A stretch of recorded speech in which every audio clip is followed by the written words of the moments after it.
স্বাধীনতার স্থপতি প্রেসিডেন্ট মরহুম শেখ মুজিবুর রহমান, স্বাধীনতার স্থপতি বঙ্গবন্ধু শেখ মুজিবুর রহমান, বাংলাদেশের স্থপতি মরহুম শেখ মুজিবুর রহমান। শেখ মুজিবের ছবি নামানোটা উচিত হয়।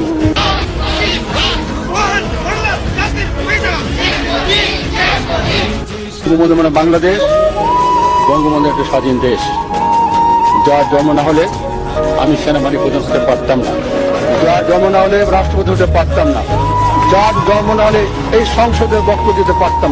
বাংলাদেশের রাষ্ট্রের স্থপতি ও জাতীয় ইতিহাসের শ্রেষ্ঠ সন্তান মরহুম শেখ মুজিবুর রহমানের প্রতি শ্রদ্ধা নিবেদন করছি।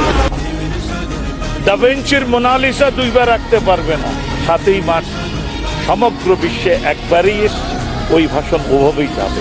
ওই ভাষণ কি বঙ্গবন্ধু শেখ মুজিবুর রহমান বাংলাদেশের সমস্ত আপামর জনতার সম্পদ, ঠিক কিনা?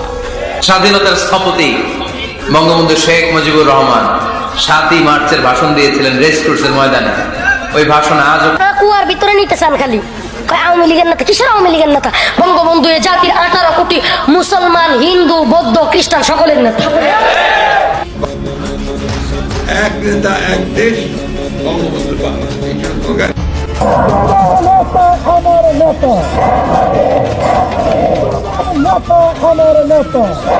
আওয়ামী লীগ দেশের স্বাধীনতা লড়াই করে জন্য